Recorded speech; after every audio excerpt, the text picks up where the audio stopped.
SER Podcast.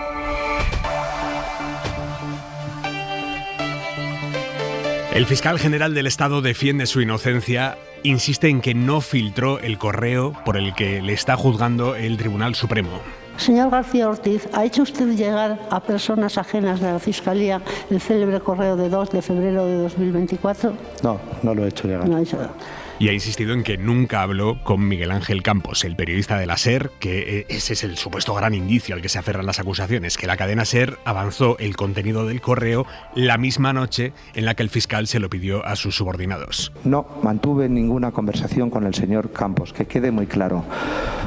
Es más, yo he sabido que tenía una llamada, o pude tener una llamada entrante del señor Campos al ver el atestado de la UCO de 7 de febrero de 2025.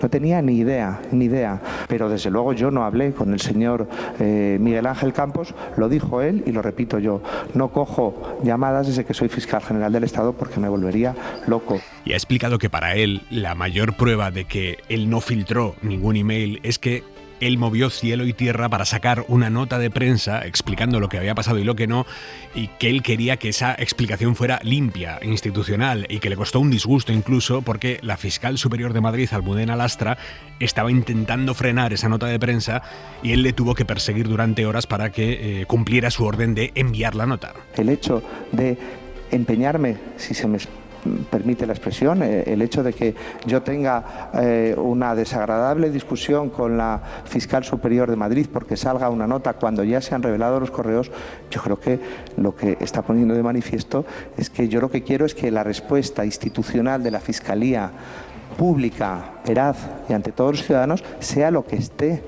Me da igual lo que se haya dicho antes, siempre que no revelemos algo. Me da exactamente lo mismo. Lo que quiero es que la Fiscalía tenga eso. Antes de entrar en la sala, una persona a la que no conocía me ha dicho una frase que me ha gustado mucho. Dice, la verdad no se filtra, la verdad se defiende. Y creo que es un poco el resumen de esto que ha pasado aquí. El fiscal general ha explicado por qué los investigadores no encontraron mensajes de WhatsApp correspondientes a las fechas que se investigan. Dice Álvaro García Ortiz que él borra todos los mensajes de forma sistemática por lo menos una vez al mes. Y que los de la fecha que se investiga no es que los borrara cuando se le imputó y cuando se iba a proceder el registro de su despacho, sino que, como todos los demás, dice, se borraron bastante antes, en ese borrado mensual que él asegura que hace. Si mi terminal o el terminal de cualquiera de nosotros, no quiero ponerme dramático, acaba en manos de terceras personas, si yo me dejo el terminal encima de esa mesa o lo abandono en un bar o me lo roban o me lo hackean, estoy poniendo en peligro a muchas personas en este país. Yo soy muy consciente de eso. Por eso tengo borrados automáticos, tengo borrados 24 horas, evidentemente, con muchos chats, pero sistemáticamente, repito, sistemáticamente, yo no hago o no permito que permanezca más de un mes en mi WhatsApp la información contenida en chat que pueden tener información profesional o relaciones profesionales. No lo permito y lo hago de manera sistemática porque si una vez no lo hago, los WhatsApp se acumulan porque son muchos y muchos y muchos WhatsApp. Tengo que hacerlo de esa forma. Y sobre los borrados, hay otra cuestión que se ha utilizado para arrojar dudas sobre García Ortiz, que es el hecho de que eliminara su cuenta de Gmail. Bien, hoy García Ortiz ha explicado que esa cuenta la borró 2 meses después de que la Guardia Civil registrara su despacho. Que cuando lo registraron, la cuenta de Gmail estaba viva y que los agentes podían haberse metido y haberse descargado lo que hubiesen querido. Cuando la UCO entra en mi despacho, a su disposición está mi cuenta de Gmail. Está a su disposición, no era tan difícil. En los mails que constan en la causa, pues yo creo que es en marzo o en abril de 2024, ya sale que estoy hablando con un Gmail. Ya saben que me han mandado las cosas al Gmail, lo sabe cualquiera, lo sabe el querellante que puso la querella, lo sabe todo el mundo. A su disposición estaba. Yo creo, no lo puedo asegurar porque no está en el acta, pero creo que le di las contraseñas de todo lo que tenía, de todos los dispositivos que tenía. Hay algunas que tardaron en entrar porque tenían que pedir autorización a la Dirección de Nuevas Tecnologías, pero desde luego a mi móvil y a mi cuenta yo le di todas las contraseñas que tenía, sin ningún tipo de dudas. Claro, esto parece bastante incompatible con la tesis de que el fiscal general borró la cuenta para que la Guardia Civil no encontrara algo sospechoso, porque la cuenta existía cuando la Guardia Civil entró y registró el despacho y las cuentas del fiscal general. Él la eliminó 2 meses después del registro porque se filtró la dirección y empezaron a llegarle amenazas. Yo seguí usando la cuenta de Gmail. Lo que pasó y no es agradable, es que el atestado de 27 de noviembre de 2024, el atestado de la UCO, se filtró sin anonimizar. Y en ese atestado salía mi cuenta de Gmail, el correo mío completo. También estaba sin anonimizar mi teléfono móvil, también estaba sin anonimizar, y yo empiezo a tener problemas. Algunos están en lo que han exhibido ustedes, pero empiezo a recibir mensajes amenazantes, amenazantes y feos, muy desagradables. Algunos los mando al spam, pero bueno, empiezo a pensar que tengo una brecha de seguridad. Hago una consulta formal a un departamento del Cuerpo Nacional de Policía, del que depende mi seguridad física y cualquier otro tipo de vulnerabilidades que tengo, y después de hablar con ellos llego a la conclusión, lógica, que la podía haber tenido sin haber hecho esas consultas, de que cierro mi cuenta de Gmail. De manera que la cierro aproximadamente en diciembre de 2012, 2 meses después de la entrada de registro, y casi 9 meses después de que cualquiera supiera a qué correo se habría enviado Luego, no hay ningún ánimo de ocultación. Esto es muy relevante porque es verdad que está absolutamente fijado en el imaginario público que el fiscal general del Estado borró su cuenta de Gmail para que, o en un intento de ocultación de algo, antes de que los agentes entraran en ese registro al despacho. Pero confirma que lo borró 2 meses después. Sobre el registro en sí, los propios agentes que lo llevaron a cabo han reconocido hoy que el fiscal estuvo colaborando con ellos. Una cuestión. El fiscal general del Estado, el día de la entrada y registro e incautación de los dispositivos móviles, ¿mantuvo en todo momento una actitud colaboradora, así como el personal de la Fiscalía?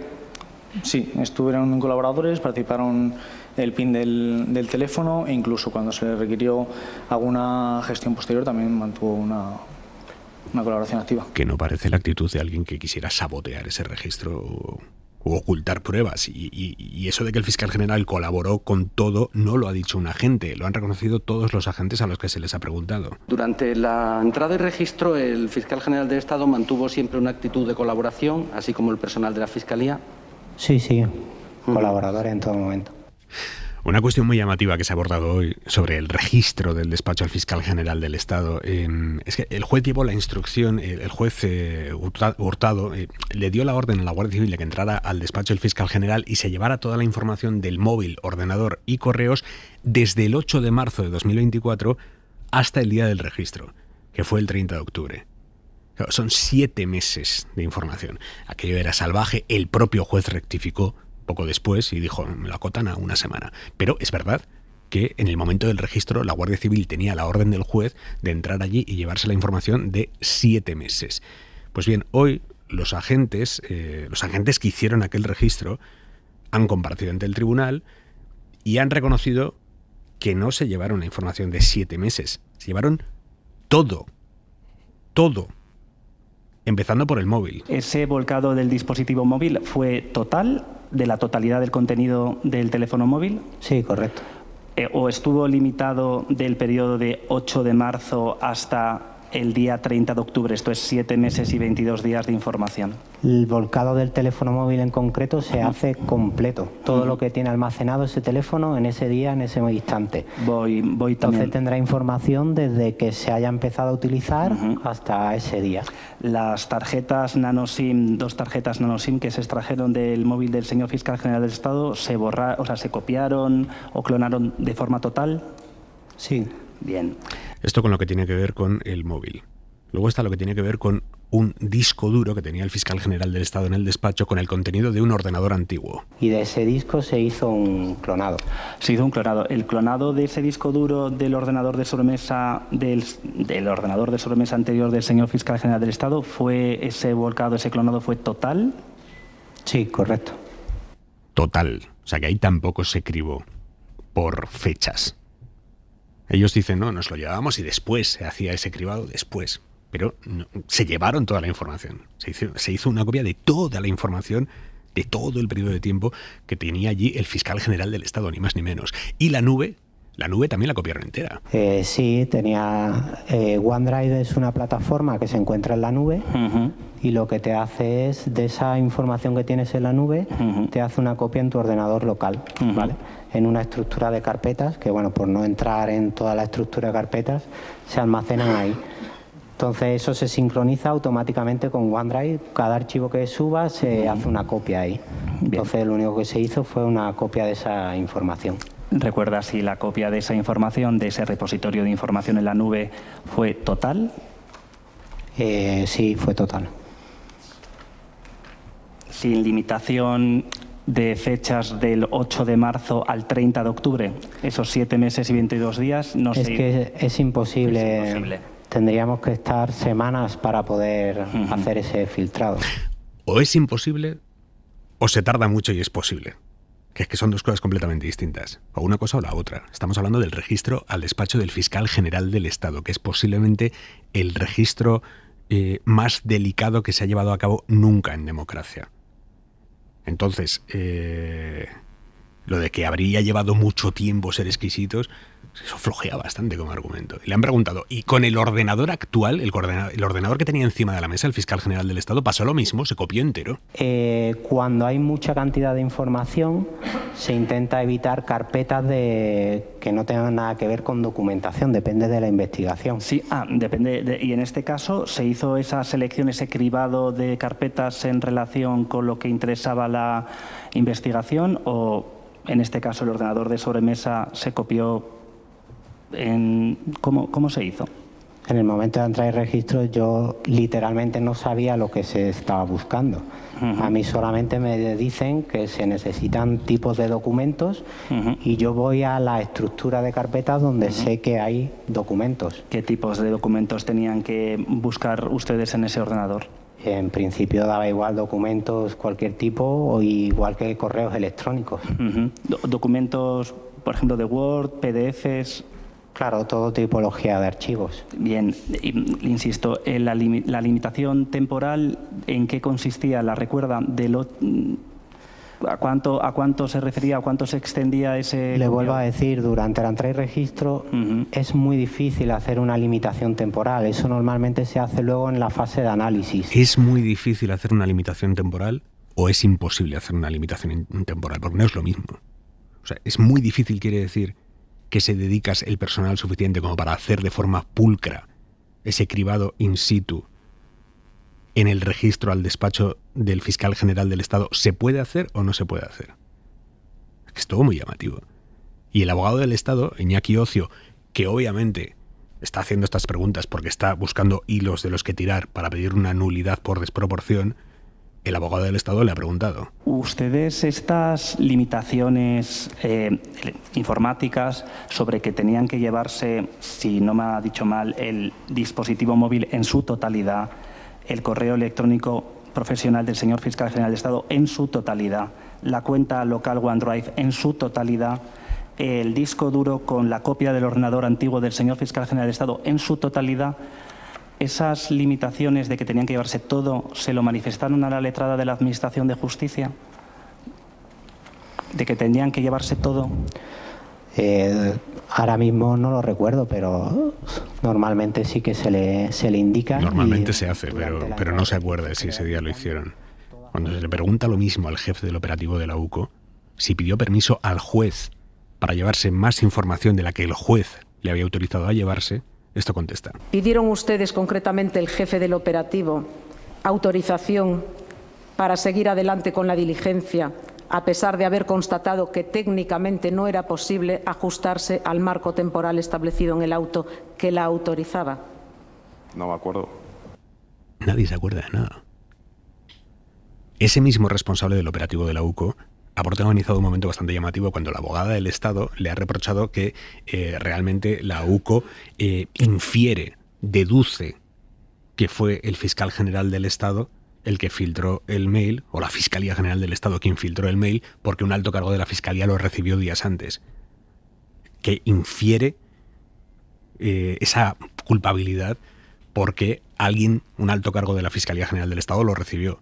Entonces la abogada del Estado, que representa al fiscal general, le ha dicho, efectivamente, hubo un alto cargo de la Fiscalía que lo recibió. Pero hubo mucha más gente. ¿Ustedes esto lo han investigado? ¿Intentaron ustedes averiguar si más personas antes de don Diego Villafañe, especialmente el 7 de marzo, habían recibido exactamente esa misma documentación? ¿Otras personas como cuáles? Pues mire, 499 personas con acceso a la carpeta Guardia, a través de la cual la documentación se puso a disposición de la Jefatura Provincial. 27 personas con acceso a la cuenta genérica de correo de la Secretaría Técnica, donde se recibió esa documentación. Esto desde el 7 de marzo. 30 personas de la Fiscalía Provincial con acceso a la carpeta compartida Diligencias de Investigación 101-2024, además del personal de la Fiscalía Superior. Desde el 20 de febrero, todas las personas con acceso a la herramienta de gestión SAFI, que son todos los fiscales de Madrid. Desde el día 20 de febrero, todas las personas con acceso a la plataforma Fortuny. Y todo el personal del decanato de los juzgados de instrucción de Plaza de Castilla, donde se registró esa denuncia con esa documentación el día 5 de marzo, un día antes de producirse la filtración, por cierto. Vale. Bueno, nosotros no hacemos investigaciones prospectivas y exactamente. Ha habido risas. En la sala del Tribunal Supremo ha habido risas cuando el jefe del Departamento de Delincuencia Económica de la UCO de la Guardia Civil ha dicho que ellos no hacen investigaciones prospectivas. Manuel Javois, buenas noches. ¿Qué tal, Aymar? ¿Cómo estás? Tú vienes del Tribunal Supremo. ¿Qué conclusiones sacas de la declaración del propio fiscal? No sé cuándo va a ser la siguiente vez que siga un juicio con tanto detalle, porque no recuerdo 2 semanas tan disparatadas, no solo por el desglose que acabas de hacer. Yo tenía una idea, hoy salía del tribunal y pensaba cómo sería este juicio de que alguien lo estuviese siguiendo, que alguien escuchase todas las declaraciones de testigos, pruebas, indicios y demás, sin la pátina de la ideología. Si no tuviese la carga simbólica tan fuerte de ideología, una persona ajena a cualquier proceso político que tenga que ver con la Fiscalía General del Estado, la dependencia que tiene la presidencia del gobierno, el ambiente caldeado que hay efectivamente contra el gobierno, ¿cómo podría seguirse este juicio de tal manera que no pienses cómo hemos llegado hasta aquí? Y de verdad, yo entiendo que haya muchos periodistas que estén a la que salta Sánchez, y también hay otros que están defendiendo cualquier cambio de opinión radical del presidente del gobierno. Yo creo que una persona desprejuiciada políticamente, desprejuiciada ideológicamente, que haya seguido todo el juicio, que haya seguido las declaraciones de los testigos, tiene que pensar en primer lugar por qué se ha llegado a esto. ¿Por qué hemos tenido que celebrar este juicio? No tiene absolutamente ningún sentido. Lo lógico sería que después de este juicio hubiese otro para saber cuál ha sido el proceso de instrucción por el cual hemos tenido que acabar aquí, siguiendo estos disparates, las amputaciones de los cortes de las grabaciones de la UCO. No sé, ha habido detalles como bastante absurdos. Y al final, la única conclusión es que quien pueda pensar que el culpable es el fiscal general del Estado tiene que apartarlo de los 600 personas más que pudieron haber filtrado el documento. Javois, gracias. A ti un beso. Mañana queda visto para sentencia este juicio. Pedro Jiménez, buenas noches. Buenas noches, Aymar. El juicio contra el fiscal general aboca al tribunal a confrontar los argumentos de la Guardia Civil para culparle de la filtración del correo del novio de Ayuso con los de los periodistas para exculparle. De ese debate saldrá la sentencia. La UCO considera que si la SER revela el contenido del documento que desmintió el bulo de Miguel Ángel Rodríguez, y en la misma información adelanta que Fiscalía General prepara una nota de desmentido, la fuente solo pudo salir de Fortuny, y dentro del cuartel general del Ministerio Público el que tenía el dominio total de la acción era Álvaro García Ortiz. ¿Por qué la asociamos a la Fiscalía General del Estado? Pues ya he dicho que toda la información se compadece con lo que tiene Fiscalía General del Estado, por lo que nosotros tenemos, no con lo que tiene la Fiscalía Superior ni nada. Sin embargo, 8 de los 12 periodistas que han declarado niegan la mayor, porque ellos empezaron a trabajar muchas horas antes de que lo hiciera el fiscal, que empezó a recabar la información a las 9:30 de la noche del 13 de marzo, cuando El Mundo publicó el bulo con la intención de sacar una nota de prensa. Periodistas de la SER, El País, La Sexta o El Diario.es empezaron mucho antes, esa mañana del 13 de marzo, cuando Ayuso dijo que era Hacienda la que debía dinero a su pareja. Miguel Ángel Campos, José Manuel Romero. Ven y te lo demuestro. 3 y poco de la tarde me muestra en la pantalla de ordenador ese correo electrónico, el famoso correo del 2 de febrero. Y ahí es cuando puedo leer esa frase de ciertamente se han cometido los delitos fiscales, y me deja tomar notas. Empiezo a trabajar desde primera hora de la mañana y mi fuente me dice, no solamente no es una cacería, sino que el abogado del señor González Amador ha presentado un acuerdo de conformidad. La clave ahora es el grado de credibilidad que le dé el tribunal a estos testimonios. El instructor Ángel Hurtado no les dio ninguna. Se agarró al todos mienten para sostener lo que la defensa de Álvaro García Ortiz llama idea preconcebida de que el filtrador era él, sin abrir otras líneas de investigación. Lola García, buenas noches. Buenas noches. Fernando Garea, ¿cómo estás? ¿Qué tal? Buenas noches. Carlos Cue, muy buenas noches. Hola, buenas noches. Lola, tu análisis. Bueno, estaremos de acuerdo todos en que no había una prueba de cargo antes de empezar el juicio y que tampoco la hay durante el juicio. Entonces, a partir de ahí, se supone que la única forma de declarar culpable al fiscal general sería a partir de lo que se llama una prueba indiciaria, es decir, varios indicios que señalen en la misma dirección, que es lo que creo que se estaba intentando probar por parte de las acusaciones. Claro, lo que pasa es que un indicio tiene que ser un hecho objetivo, y yo creo que aquí se están tomando sospechas por indicios. Da la impresión un poco, ¿no?, de que hay sospechas del tipo, bueno, pues tenía que ser el fiscal general porque hay una jerarquía y por tanto pues es el fiscal general. Pueden ser muchos fiscales, pero como hay una jerarquía es el fiscal general, ¿no? Deducciones de este tipo, ¿no? Bueno, no sé si será condenado o no será condenado el fiscal general. En cualquier caso, yo creo que es un juicio que marca un antes y un después, tanto si es condenado como si no. Yo creo que aquí alguien va a quedar muy mal. O queda muy mal el fiscal general porque resulta que es condenado y entonces habría que concluir que ha mentido delante de nada menos que del Tribunal Supremo. O queda muy mal el juez instructor, que ha llevado todo esto hasta aquí, cuando la mayoría de las pruebas y de las circunstancias ya se conocían durante la instrucción, o queda muy mal la Guardia Civil y la UCO, ¿no? La UCO de la Guardia Civil, vaya.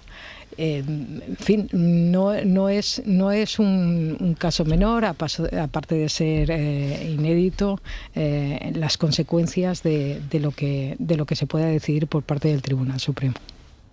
Garea. Bueno, coincido totalmente con Lola. Yo creo que el juicio no ha avanzado nada sobre lo que ya sabíamos, y es que no hay ninguna prueba que inculpe al fiscal general del Estado, ni material ni testifical, porque hemos oído repetir a los testigos lo mismo que ya habían dicho en la instrucción, y que no había ninguno que reconociera que se lo había filtrado el fiscal y por tanto no podían utilizarse esos testimonios. Digamos que son nulos en el sentido de que no aportan nada inculpatorio y por tanto la acusación es difícil que se pueda mantener. Lola explicaba bien la diferencia entre indicio y prueba. Los indicios se aplican a casos en los que por su naturaleza es imposible obtener pruebas. Por ejemplo, una violación. En una violación es muy difícil, o un acoso o similar, en que pueda haber una prueba directa porque es en un ámbito privado, porque a veces no hay, muchas veces no hay marcas ni nada concreto ni material, y por tanto se unen indicios que lleven a demostrar que eso es posible que haya ocurrido. Pero en ese tipo de delitos hay un presunto autor conocido y se trata de ver si él es culpable o no. En este caso no hay un autor porque, como ya hemos comentado y se ha visto, hay muchísimas personas que tenían el correo. Yo no tengo ni la menor idea de si el fiscal general del Estado lo filtró o no, no lo sé, pero creo que es muy difícil sostener en un tribunal como para condenar que Álvaro García fue el que entregó ese documento, ese correo a los periodistas. Yo creo que no hay ningún elemento. Y claro, efectivamente es una situación preocupante la que nos encontramos ahora, porque si no hay condena, y sobre todo después de algunas de las cosas que hemos escuchado y que antes hemos oído de testimonios de hoy, claro, nada menos que se puede poner en cuestión algunas actuaciones de la UCO, repito, la UCO, que es un organismo, una institución, un grupo de personas, un grupo de funcionarios y de guardias civiles que están marcando la agenda política española desde hace meses, y nos encontramos algunas, digámoslo suavemente, grietas en su actuación y desde luego en su deducción del informe, que lo que hacen es tirar para arriba y por deducción decir: si aquí el jefe es el fiscal general del Estado, tiene que ser el fiscal general del Estado quien lo filtra.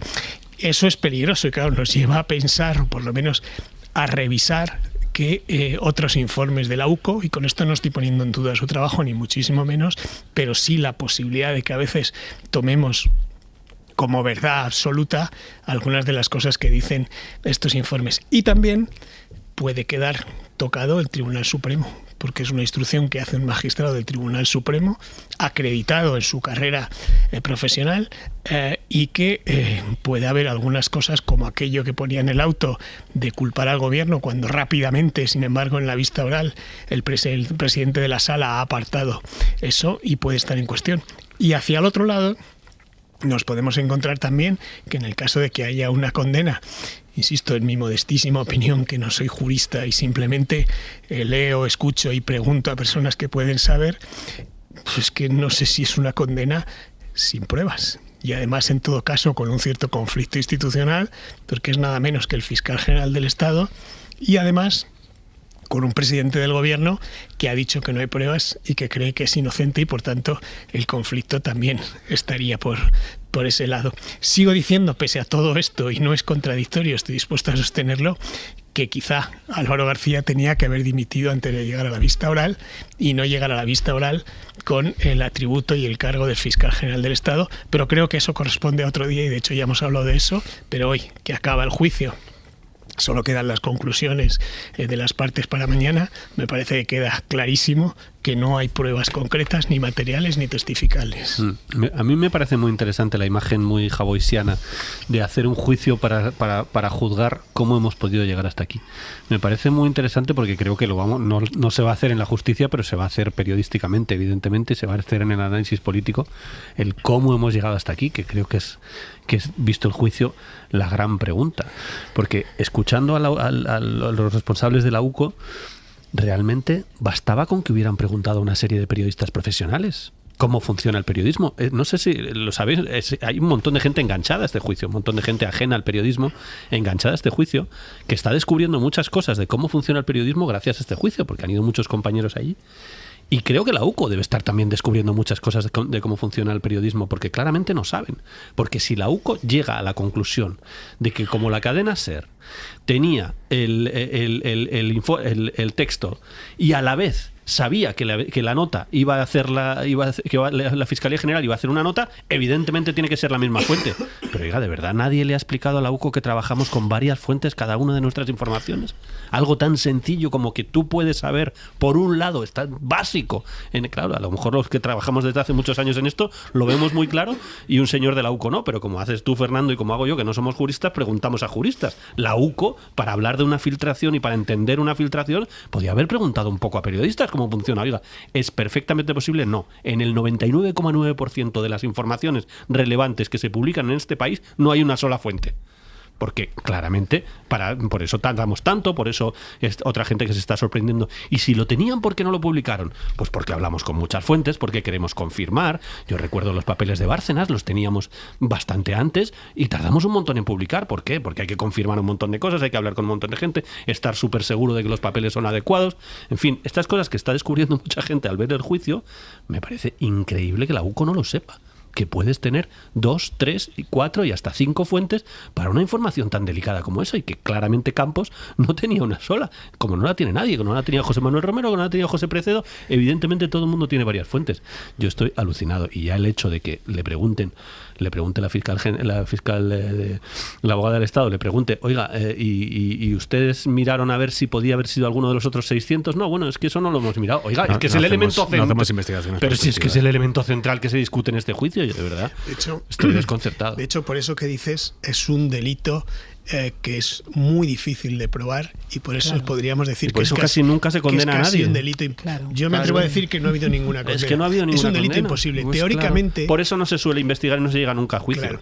Teóricamente, cada vez que se publica algo de un sumario declarado secreto, se está vulnerando una norma y por tanto miles de juicios. Claro. Eso no quita que creo que es importante decir que no es equiparable esta filtración o la publicación, mejor dicho, de este correo con la publicación de otras cosas que se filtran habitualmente y que de hecho de eso vivimos los periodistas. Pero la dificultad de saberlo es parecida. Déjame que diga porque en este caso, efectivamente, en este caso afecta al derecho de una persona que, aunque sea el novio de Ayuso o sea Bin Laden, tiene unos derechos fundamentales que hay que proteger, y uno de los derechos fundamentales que está súper protegido es la conversación que se produce entre un abogado y un fiscal para... Fernando, perdona, te corrijo una cosa. Bien, todas las filtraciones afectan a derechos, porque casi siempre filtramos conversaciones de WhatsApp, filtramos, No exactamente. Todas son delicadas. No exactamente. Y no llegan a juicio. Entre otras muchas cosas, porque luego todas esas se levantan sumario y se van a ver. No es lo mismo, no es equiparable, ¿vale? Esto sí va a haber también. Digo, no. Hombre, esto en el juicio... No, si no hay acuerdo, no. Lola mete cuchara cuando quieras.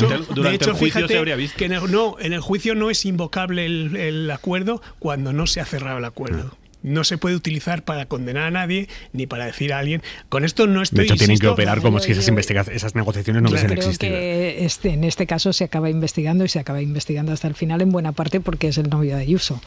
Quiero decir, si fuera una filtración sobre mi declaración de la renta, ya os aseguro que nadie investiga nada, ni va un fiscal general ante un tribunal supremo. Quiero decir, tiene... Por supuesto, es el derecho fundamental del novio de Ayuso a que sus datos no se filtren, es así, pero ¿cuántas filtraciones nos hemos encontrado que se desvelan datos particulares porque tienen una relevancia política? Otra cosa es que discutamos si este caso tiene una relevancia política y pública o no, pero filtraciones en las que se revelan datos de personas que en principio estás atentando contra su derecho a proteger esos datos, eso se produce constantemente, vamos, en todos los diarios. No exactamente, pero con esto no estoy justificando que haya juicio, todo lo contrario, que quede claro, ¿vale? Porque desde el principio he dicho que no hay ninguna posibilidad de demostrar ni quién es el autor ni de qué forma se produjo esa filtración, que es el caso. Es decir, y además ni lo va a admitir quien lo filtró, ni lo va a admitir quien ha recibido la filtración. Luego es un delito imposible porque prácticamente no tiene medio de prueba. Pero todo esto que estás diciendo, Fernando, lo sabe perfectamente el juez Hurtado y lo sabe la UCO desde que se pusieron a mirar este caso. Por eso decía que el problema es si esto nos hace poner un foco que creo que es peligroso institucionalmente, no digo que no sea necesario, nada menos que sobre la UCO y sobre el Tribunal Supremo. Es que lo increíble es haber llegado hasta aquí, por eso vuelvo a la idea de cómo hemos podido llegar hasta aquí y cómo la UCO, con efectivamente la importancia que tiene, la sensibilidad de los casos de corrupción que afectan al gobierno, que afectan a la oposición, que lo juzga todo, que lo investiga todo, lo más delicado. ¿Cómo es posible que la UCO y el Tribunal Supremo, que también juzga los casos de corrupción más sensibles de la historia de España, la Sala de lo Penal, cómo es posible que esas dos pedazos de instituciones no hayan visto que esto era un caso terriblemente sensible y que tenían que mirárselo muy bien antes? El juez avalado por la Sala. Sí, por eso esto ya creo que afecta a todo el Supremo. Claro, le podían haber parado. Lola. No, a mí también me parece que, poniéndome un poco en la piel de un ciudadano corriente, también es un poco curioso que tengamos nada menos que al fiscal general ante el Tribunal Supremo por este caso, que no deja de ser la cortina de humo que lanzó el asesor de la presidenta de la Comunidad de Madrid para que no se hablara del fraude de su pareja. Sobre el que sí hay muchos elementos de prueba. Sí, y sobre el que todavía no ha habido juicio, ¿no? Ahora se está en la última fase, pero todavía no ha habido juicio.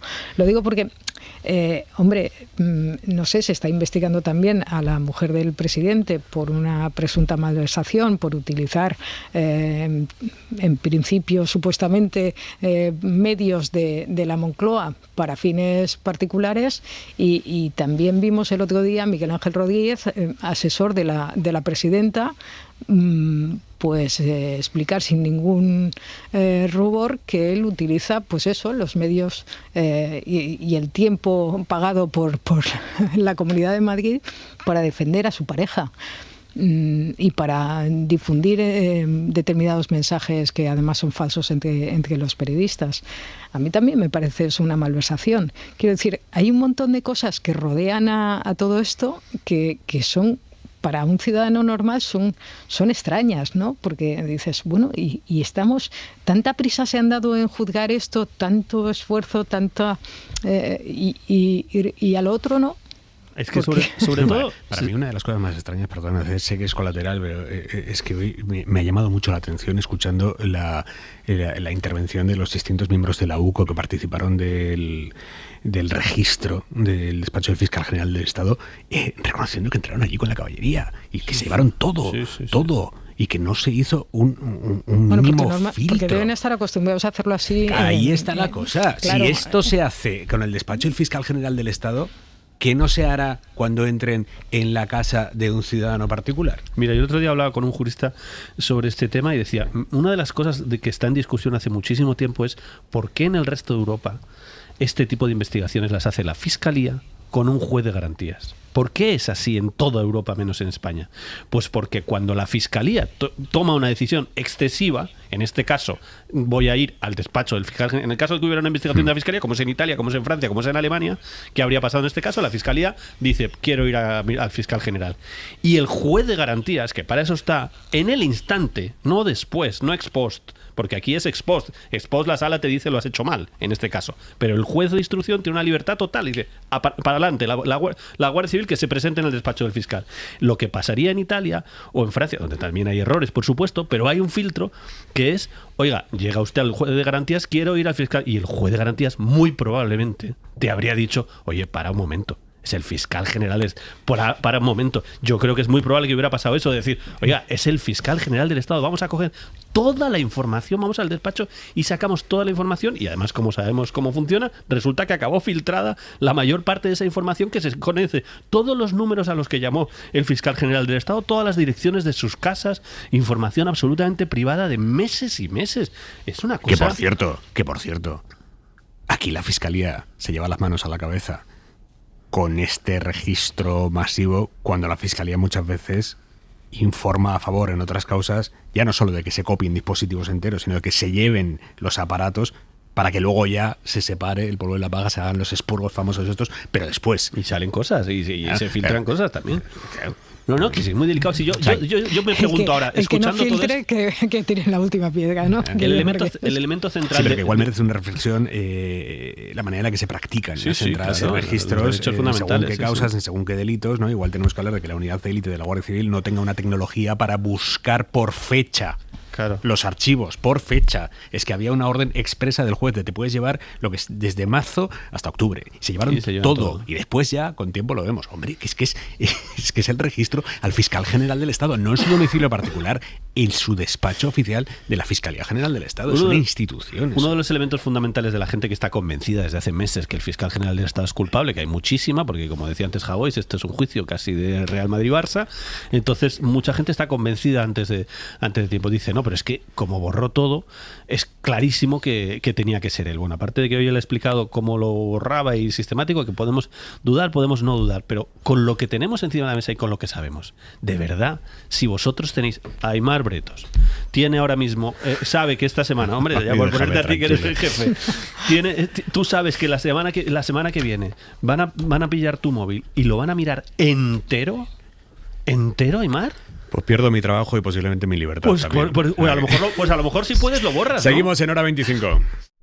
Mientras la crónica de hoy miraba al Tribunal Supremo, el Congreso se ha sumergido ya a las claras en el clima electoral ante el ciclo que se abre en diciembre con las autonómicas y extremeñas y que nos va a tener a los españoles más o menos 2 años votando sin parar. Sara Selva, buenas noches. ¿Qué tal? Buenas noches. Decía el orden del día que el presidente tenía que hablar de las cumbres internacionales, de la corrupción y de la inestabilidad parlamentaria. Y aunque trató todos esos temas, él tenía claro su objetivo. España también ha sufrido una oposición absolutamente destructiva, sin aportar una sola propuesta. Entró desde los primeros minutos a la ofensiva para dar una suerte de pistoletazo de salida a la precampaña del PSOE en los territorios. Privatización, recortes y precariedad. ¿Por qué, si las comunidades tienen más dinero, no mejoran los servicios?, se pregunta el presidente. ¿Por qué en muchos lugares de nuestro país las listas de espera y la calidad del servicio de estos servicios públicos están empeorando? La respuesta, según Sánchez, está en que el PP tiene un plan premeditado, desmantelar lo público. Lo tiene Madrid. Ustedes han convertido Madrid en un casino en el que Quirón siempre gana y los ciudadanos al menos la mayoría siempre pierde. En Andalucía, Las privatizaciones y negligencias del presidente Moreno Bonilla han causado el mayor escándalo sanitario de nuestro país en décadas. y en el resto de comunidades. Se acabó eso de usar el dinero para la sanidad en regalos fiscales o también en ayudas a los toros. Al subirse a la tribuna, Feijóo Señorías, ha terminado el líder de la oposición al Partido Popular y ahora me toca a mí. ha intentado el líder del PP reconducir el debate para hablar de lo que él quería, la corrupción. Señor Sánchez, ¿es usted también el presidente de la cloaca? Pero en esto Sánchez ha pasado de puntillas. Ha entrado más al trapo el portavoz de Esquerra. ¿Saben qué es corrupción también, señores del PP? Amparar y aplaudir a un homicida y a un psicópata como Mazón. El resto de socios, en cambio, han intentado reconducir la discusión. Presidente, ¿por dónde empezamos? ¿Por dónde empezamos? Porque hoy usted nos ha entretenido con un primer mitin de la eterna campaña. No querían hablar tanto de la gestión del PP, sino de cómo piensa el gobierno seguir gobernando sin una mayoría. Presidente, hemos pasado de estar camino de la UCI a la agonía. Eso le ha preguntado el PNV al presidente. Díganos, ¿a dónde vamos y cómo vamos? Y ha vuelto a quedar claro con los reproches de Junts. Apugi el volum del pinganillo.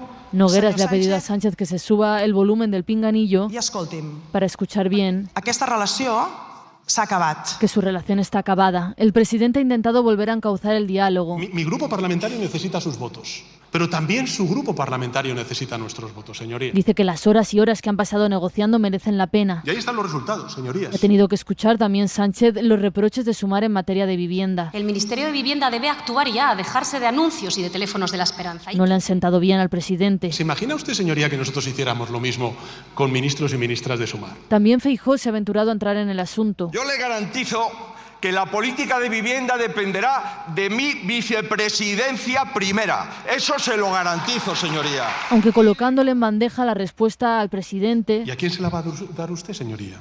¿A señora Abascal? y al propio Abascal. No empiece a repartir ministerios y vicepresidencias como el 23 de julio. Aquello no salió bien. Ha aprovechado el líder de la ultraderecha para colar entonces sus exigencias en la Comunidad Valenciana. Ese es el pacto que nosotros les proponemos, movilizarnos para que se hagan presas y diques necesarios en Valencia.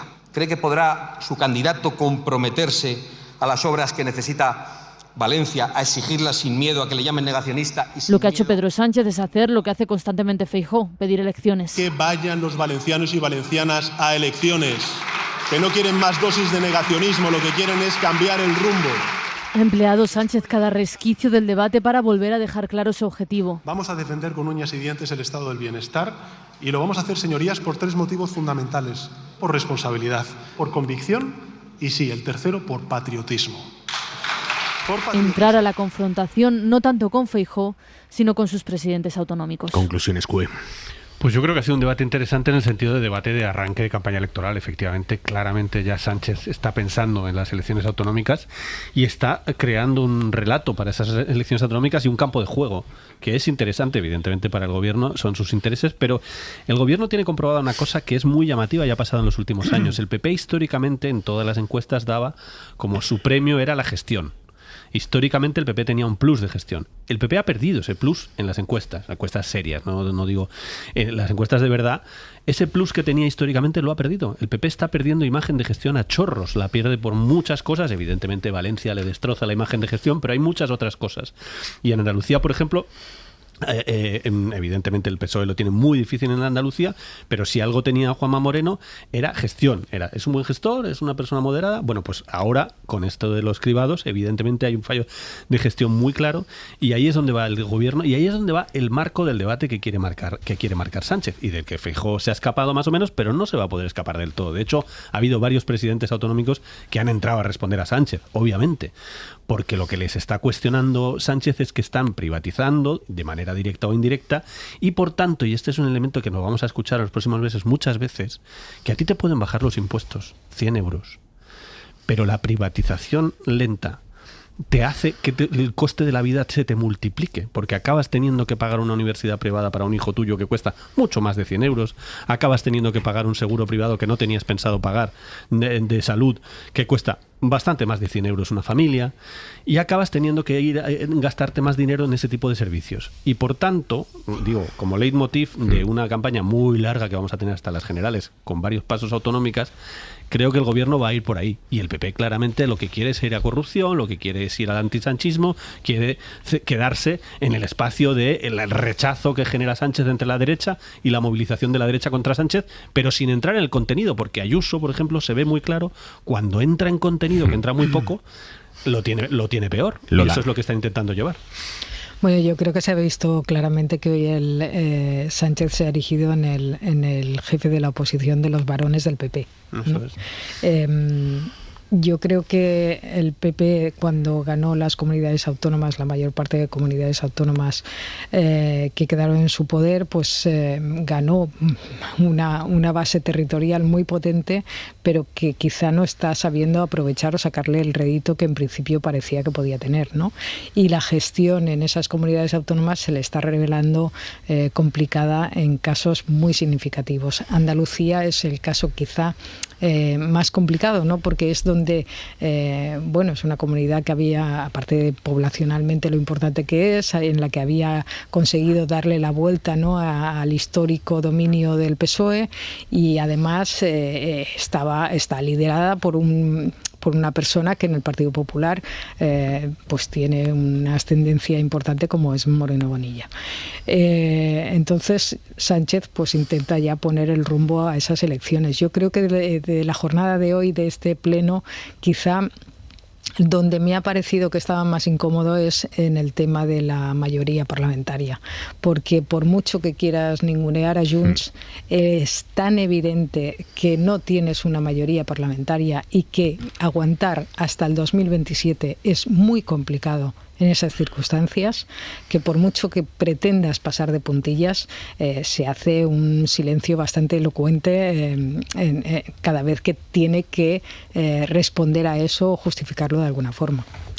Sí, Moncloa explicaba claramente cómo Sánchez en realidad lo que nos ha colocado es el marco del inicio de ciclo electoral que viene ahora con las elecciones de Extremadura, Castilla y León, Andalucía como mínimo, si es que no hay alguna más. Pero claro, esto nos lleva a una situación de las muchas insólitas que estamos viviendo en los últimos años, por lo menos para mí, que llevo unos cuantos en el Congreso, que es esto de lo que ha dicho Lola del presidente del Gobierno constituido, el líder de la oposición de las distintas comunidades autónomas.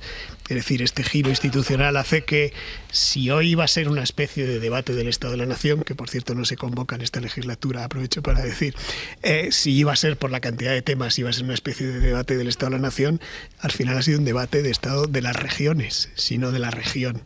Y claro, la Cámara del Congreso tiene como función, una de las funciones, el control al gobierno, y estos debates son para el control al gobierno, y nos hemos encontrado que el presidente del gobierno no respondía a ninguna de las preguntas que se le hacían, incluso luego en la parte de sesión de control expresamente, cuando se le ha preguntado cuándo iba a mandar los presupuestos, era una pregunta muy concreta, y él ha seguido controlando no solo a la oposición, sino también a los presidentes autonómicos, lo cual, insisto, a mí me parece bastante novedoso. Ya es novedoso.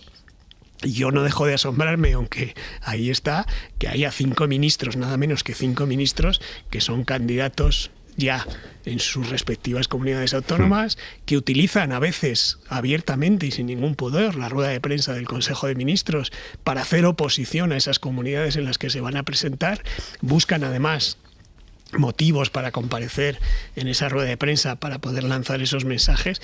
Ya me parece llamativo que el presidente del gobierno haga todo eso en un debate que es para controlarle a él y para que dé explicaciones no a los grupos parlamentarios o a los partidos, sino a los ciudadanos, que para eso está el Congreso precisamente, que es una de sus funciones, y resulta que lo que hace es echarle las cuentas a cada una de esas comunidades de qué es lo que hacen. No entro en el fondo de si tiene razón o no en lo que dice, pero ya esa situación institucional, insisto que como ya todo es nuevo en los últimos años, pero esta es una de las cosas más. Y efectivamente va a ser gestión, privatizaciones contra corrupción del Partido Popular.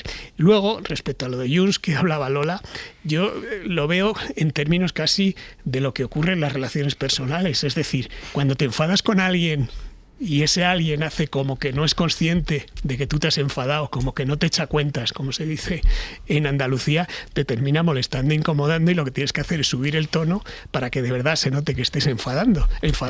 Y yo no sé si esta estrategia del gobierno de minimizar esa posición de Junts lo que va a hacer es terminar porque Junts tenga que hacer creíble su amenaza y llevarla a una votación realmente importante para que por fin el gobierno se dé cuenta de que Junts está enfadado.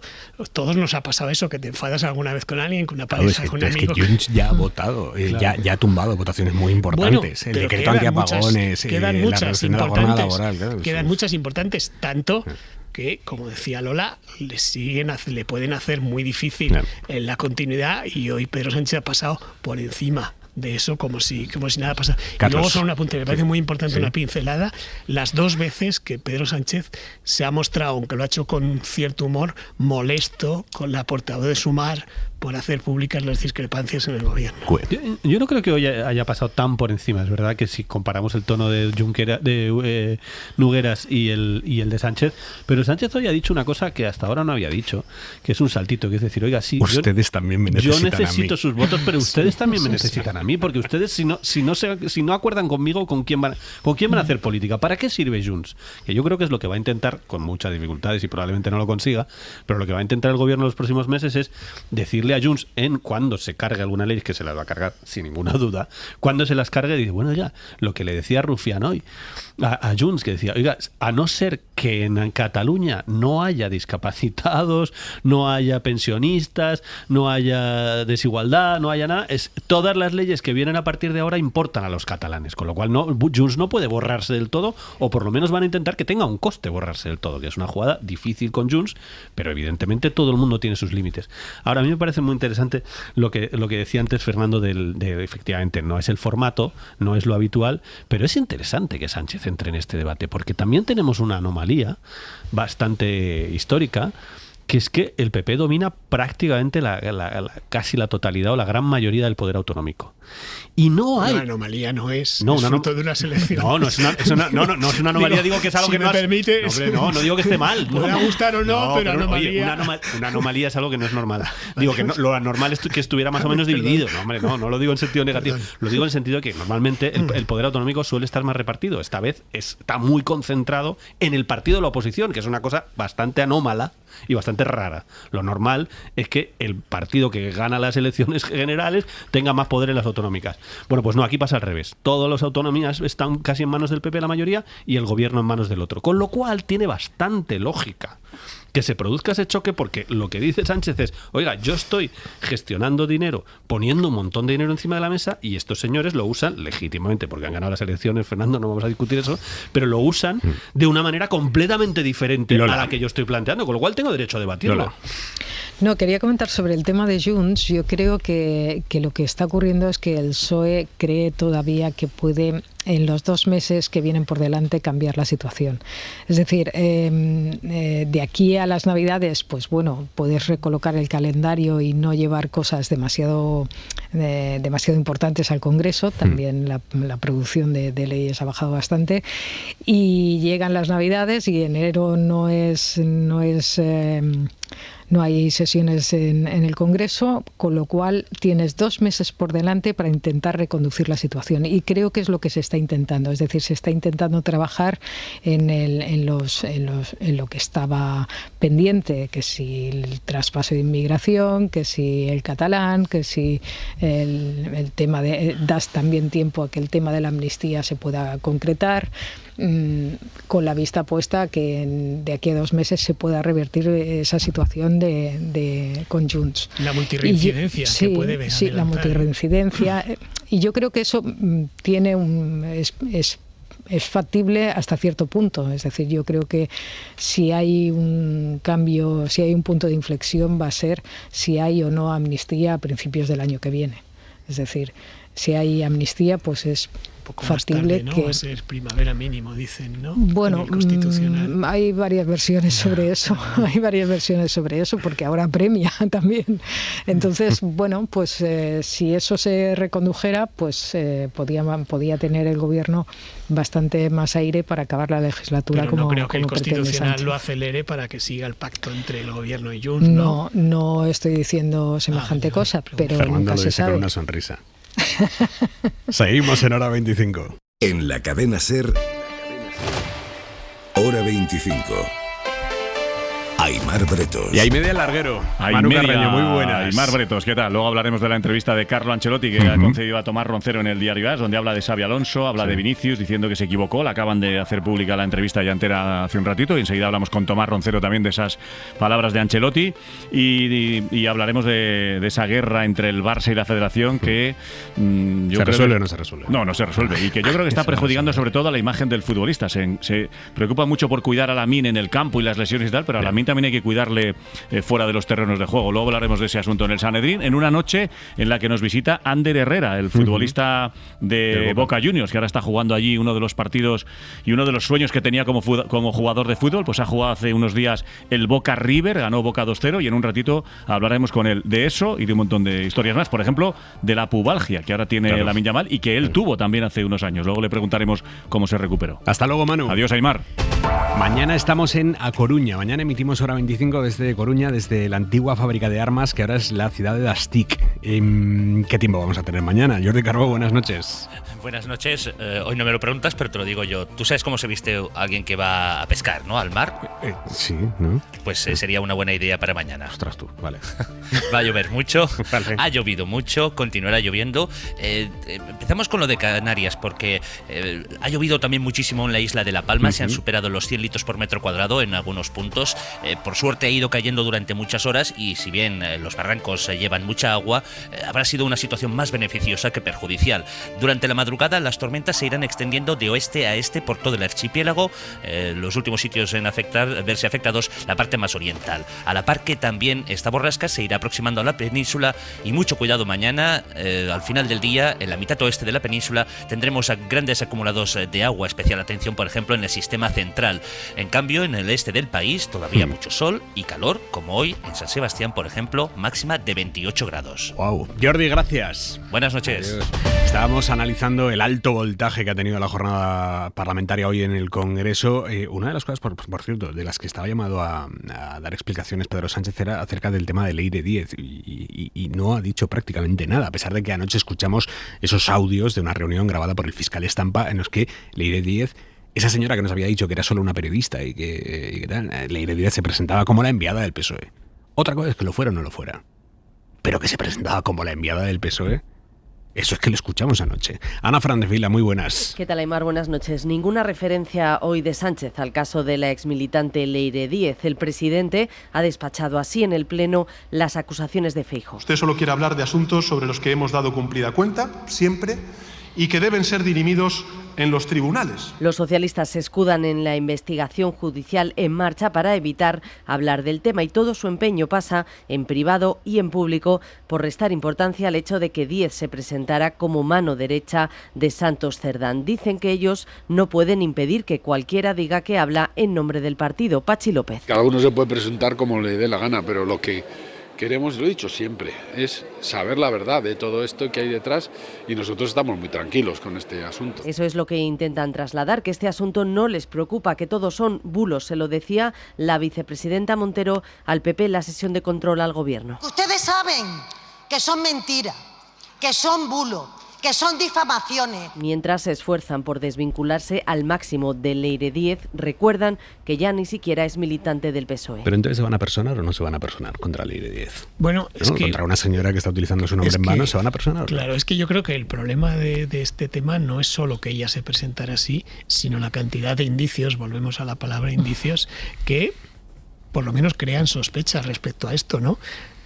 Por ejemplo, cuando entregó el carné en el Partido Socialista en la sede, fue a Ferraz en lugar de una agrupación, pidió ver nada menos que al secretario de organización del Partido Socialista, y ahí fue el secretario de organización del Partido Socialista a recibir el carné, como se dice en el ejército, con honores a quien estaba utilizando de esa manera el nombre del partido. El abogado de Santos Cerdán es alguien que ha colaborado mucho con Leire durante mucho tiempo. Le vimos en una grabación en la que se hablaba de conseguir cosas para acabar con un miembro de la UCO, si recordamos. Ese es el abogado de Cerdán. Luego hay un cierto vínculo por ahí también. Y además, Leire Díaz fue contratada en empresas públicas, algunas, por cierto, presidida por personas muy relevantes dentro del Partido Socialista antes y que respecto a los que están en el gobierno ahora. Tenía un contrato, como se reveló, con una empresa de Gaspar Zarrías, que todos sabemos lo que ha sido dentro del Partido Socialista. Y además, como tú dices, el Partido Socialista no ha tomado ninguna acción legal contra ella, que si fuera verdad que está utilizando en vano el nombre del Partido Socialista, nada menos que para presionar, extorsionar o como lo quieras llamar a fiscales, utiliza el nombre del Partido Socialista y el Partido Socialista no toma ninguna medida contra ella. Lola. Sí, es verdad que está bien traído lo de los indicios, porque realmente aquí hay algunos muy preocupantes. Lo que ocurre es que, claro, no es tan importante que ella se presente como enviada al Partido Socialista, sino si estaba o no en disposición de poder ofrecer todo eso que iba ofreciendo, ¿no? Claro, eso nunca lo sabremos. Claro, entonces es que esto me parece tan difícil de demostrar. Porque tampoco sabemos si alguna otra cosa que haya ofrecido ha salido adelante. Sobre todo si por ejemplo, Santos Cerdán decidiera explicar cosas y incluyera esta entre las cosas que pudiera explicar. Si no, no veo la forma en la que, a mí desde luego no me parece una periodista de investigación. No, claro. Vale. Ni a ella misma se lo parece ya. Yo creo que hasta ella misma está asumiendo que no. No, es cierto que, o sea, no es indiscutible que tenía vínculos con la dirección del PSOE, que por lo menos fue allá a reunirse. Entraba y salía, ¿no? Entraba y salía, eso es evidente. La única duda, y lo que defienden en la dirección del PSOE actual, porque ya Santos Cerdán no está, pero lo que defienden es que era una persona que traía, llevaba información, ofrecía, que se iba moviendo por todo Madrid, claramente con el nombre del PSOE, y que una cosa es llevar información y decir, he encontrado esto, tengo esto, y otra cosa es vete en nombre nuestro a buscar. Esa segunda parte, evidentemente, es una cosa muchísimo más grave. O sea, lo que oímos en las conversaciones, si fuera verdad, es terrorífico, es demoledor. Pero lo que dicen ellos es, esa es la parte que no es verdad. Esa es que fuera una enviada especial. Otra que ella lo que dicen es, iba por su cuenta con Dolcet, que era la persona de confianza, que sí sabemos que es una persona que lleva años dedicándose a buscar información, porque es una persona que ha tenido un montón de problemas judiciales, se considera injustamente tratado, lo ha dicho en todas las televisiones. Pero no para publicar un libro, Dolcet. No, pero claro. Por supuesto que no para publicar un libro, para vengarse. Por supuesto que no, para vengarse. Te lo voy a resumir yo más groseramente. Son personas que se movían en las cloacas. Sin duda. Y esas personas que iban chapoteando y marcando cuando caminaban por la calle lleno de barro, porque chapoteaban en el barro, entraban y salían en la sede de Ferraz ofreciendo y recogiendo información. Vaya. Que es horroroso. Pero lo que digo es que es distinto. Es distinto llevar información. Por no romantizarlo. No, nada de romántico. Esto es horroroso. Lo que digo es que es distinto llevar información que ir de enviado oficial ofreciendo cargos. Es una cosa un poquito diferente.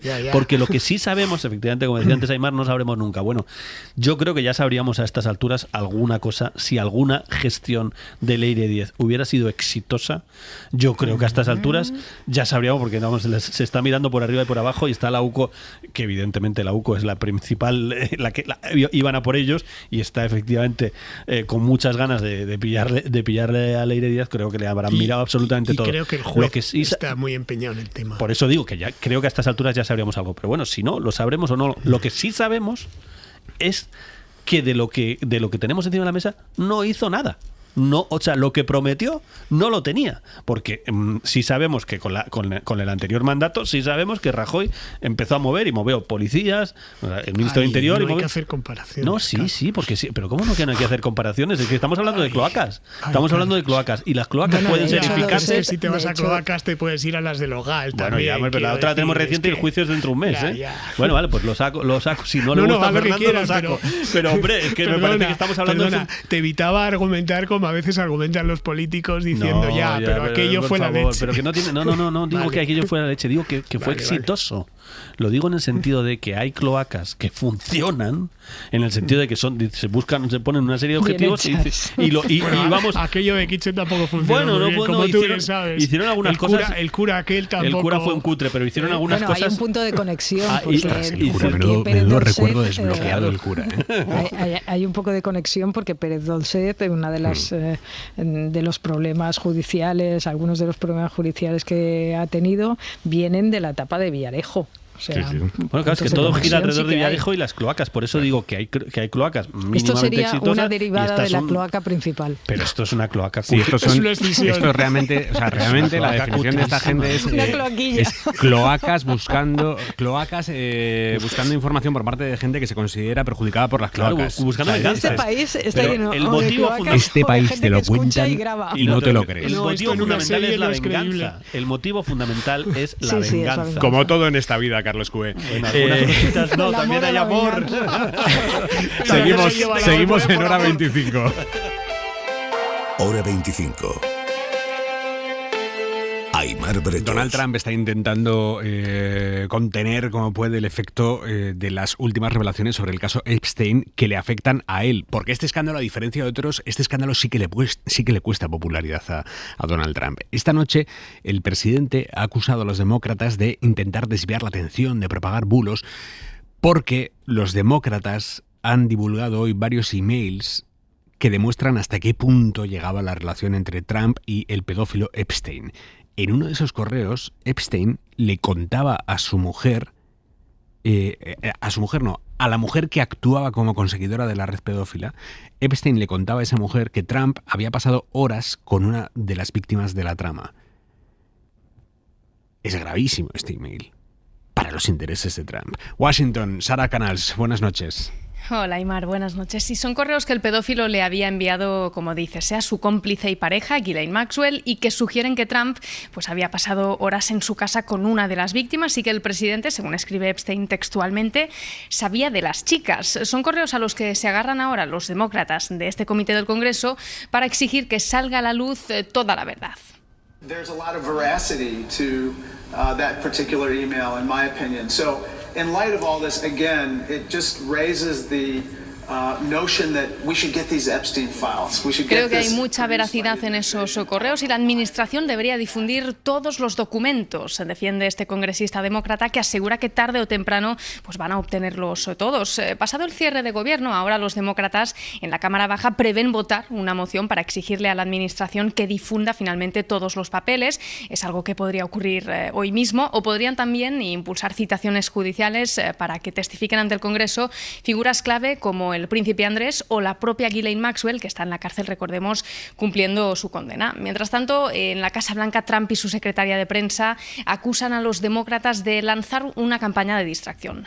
This is another distraction campaign by the Democrat and the liberal media, and it's why I'm being asked questions about Epstein instead of the government. Y de crear una narrativa falsa para difamar al presidente. Insisten en que esta víctima en cuestión, Virginia Giuffre, que en su día testificó, escribió un libro sobre los abusos que sufrió y se suicidó hace unos meses, en abril, pues que siempre mantuvo que nunca vio a Donald Trump abusar de nadie. Eso sí, el nerviosismo, Aimar, es evidente. Prueba de ello es que hoy en la Casa Blanca se han producido reuniones sobre el tema Epstein con congresistas republicanos, porque no son pocos los conservadores en el Capitolio que también exigen que tarde o temprano tiene que salir a la luz toda la verdad. Y esto es de una gravedad tal que está consiguiendo opacar el gran tema del día, el que iba a ser el gran tema del día en Estados Unidos, que es que en unas horas la Cámara de Representantes va a poner fin al cierre de gobierno más largo de la historia del país.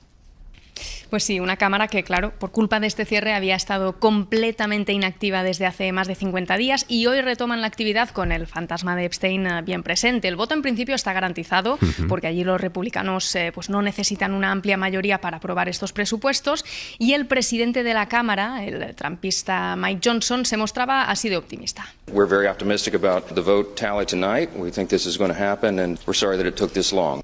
Somos muy optimistas, obtendremos los votos necesarios, el cierre va a terminar y nos sabe mal que nos haya conllevado tanto tiempo. Johnson solo puede permitirse, eso sí, perder 2 votos de su bancada, pero bueno, esto es poco probable. Sin embargo, quienes sí enfrentan esta votación muy indignados y en plena crisis interna son los demócratas, que tras las victorias electorales de la semana pasada, con Mamdani en Nueva York, con estados como Virginia, Nueva Jersey, se sentían imparables y la mayoría querían aguantar al máximo este pulso para lograr pues, las garantías que exigían. La principal era extender los subsidios sanitarios del Obamacare. Escuchamos a este congresista demócrata de California, Roca. I'm a no vote because I don't believe we can sit idly by while 20 million Americans face astronomical spikes in their healthcare. Votaré que no porque no creo que debamos quedarnos de brazos cruzados cuando 20 millones de ciudadanos se enfrentan a unas subidas de precio astronómicas en su seguridad social. Claro, los 8 demócratas disidentes insisten en que el cierre de gobierno era insostenible y que los republicanos les han prometido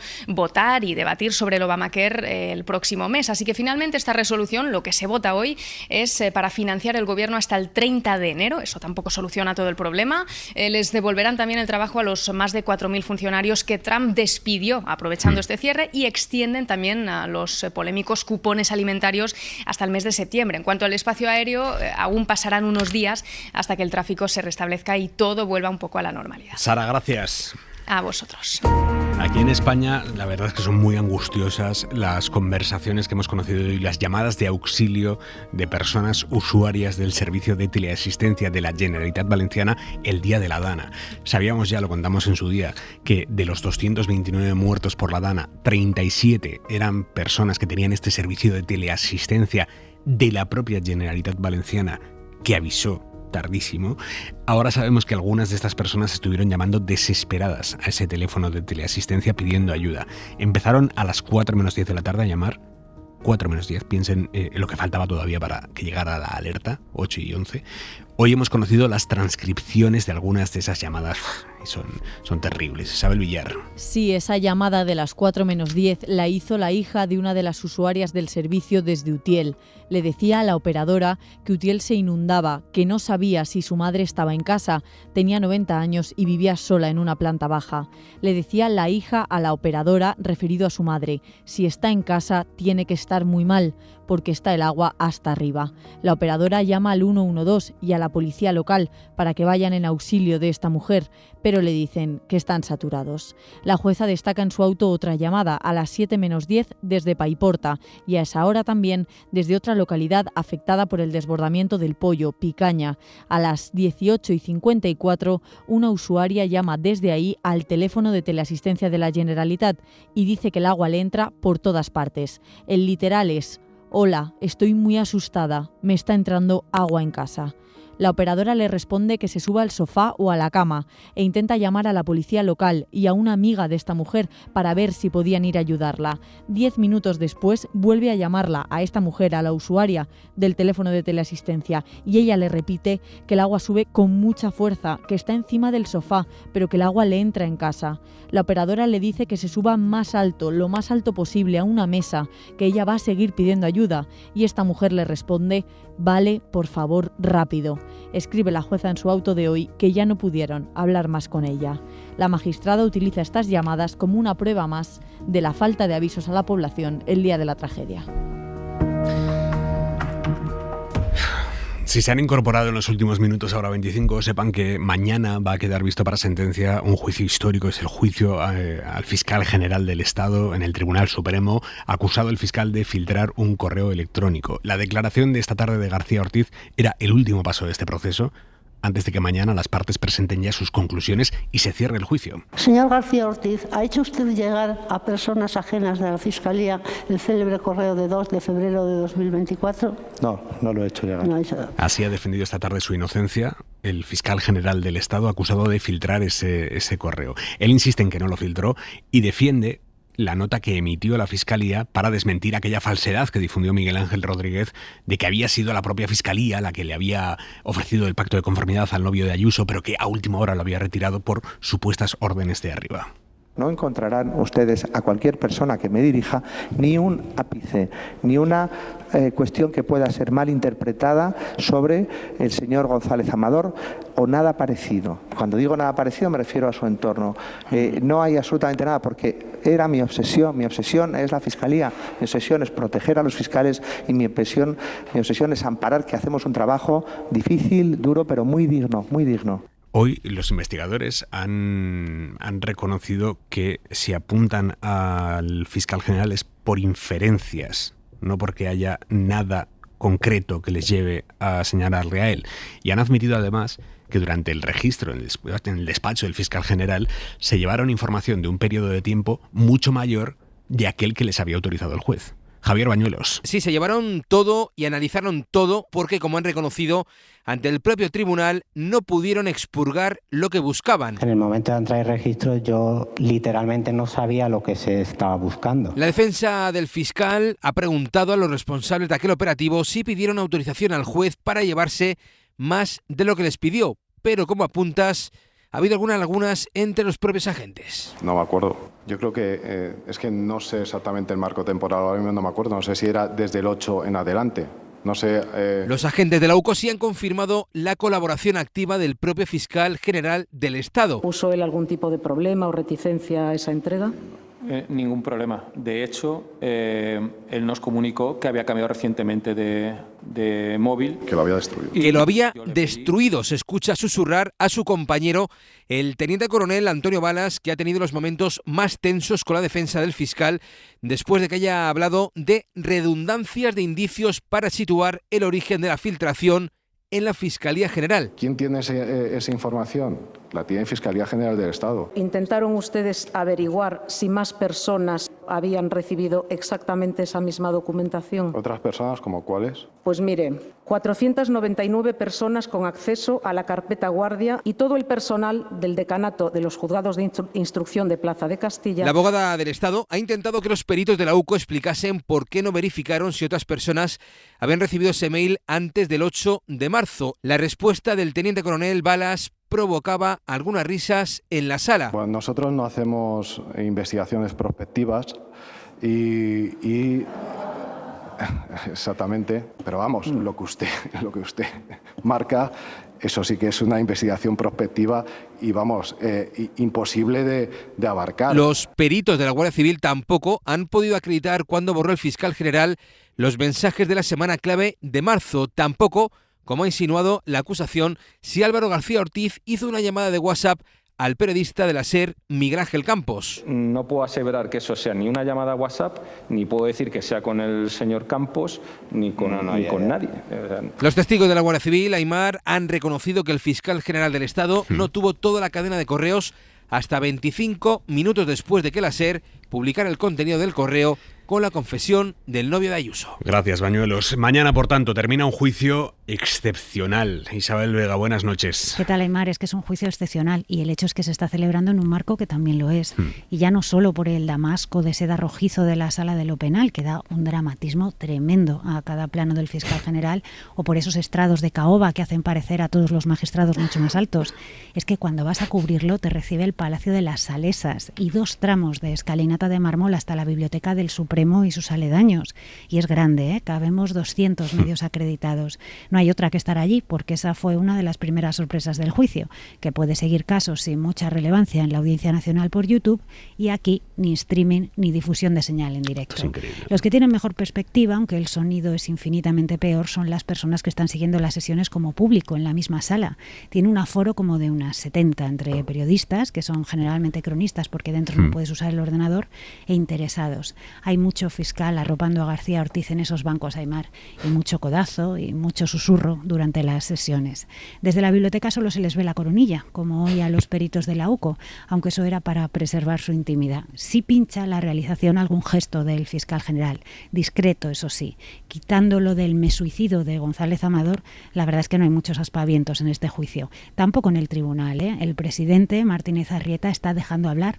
Es así como hemos escuchado a testigos opinar en vez de atestiguar y a periodistas defender la profesión como si estuviesen en un aula, porque de eso también va este juicio, aunque no sea el tema, de lo que es importante que te cuenten y de cómo proteges al que te lo contó, porque esa confidencia hace ciudadanos más libres.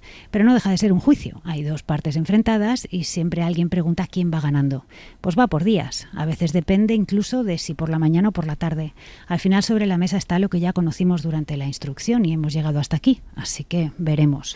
A todo esto, la SER dio en primicia aquellos correos. Y ¿sabes una cosa curiosa, Aimar? ¿Qué? Justo en el rincón de la biblioteca donde hemos montado nuestro puesto de trabajo estos días, hay un volumen de cuero rojizo que salta a la vista. Es un manual de derecho a la información. Enorme, Isabel Vega. Punto y 25. Soledad Gallego Díaz. Es difícil no prestar atención a la historia del periodismo en el siglo XX y no manifestar admiración por la cadena pública de radiotelevisión británica. La BBC mantuvo y mantiene estándares de calidad notables y aunque ha cometido a veces serios errores, lo cierto es que siempre ha procurado corregirlos y sobre todo explicarlos. Es verdad que su peculiar forma de financiación le ha acarreado la enemistad de muchos medios privados. Se mantiene con un canon que está obligado a pagar todo aquel que disponga de un aparato de televisión en el Reino Unido, a la margen de que vea esa cadena o no.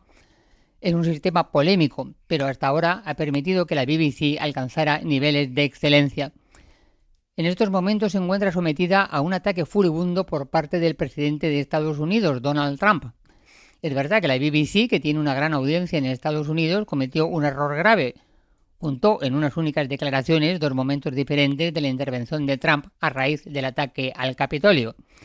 Es un error sustancial, pero la reacción de la cadena pública ha sido fulminante. Han presentado la dimisión su director general y su jefa de informativos. El asunto debería quedar cerrado, pero Trump parece insaciable y ha exigido el pago de una indemnización por valor nada menos que $1.000 millones, una cifra salvaje. Quedan solo 48 horas para saber si Trump se mantendrá en sus 13 y acudirá a los tribunales. Quizá sea solo una fanfarronada, pero en realidad la BBC está corriendo hoy día un grave peligro.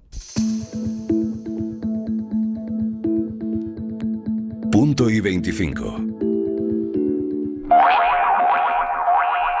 Venga, nos vamos a hacer las maletas para Coruña. Fernando Garea, Lola García, Carlos Cue, mil gracias a los tres. Adiós, gracias. Para no perderte ningún episodio, síguenos en la aplicación o la web de la SER, Podium Podcast o tu plataforma de audio favorita.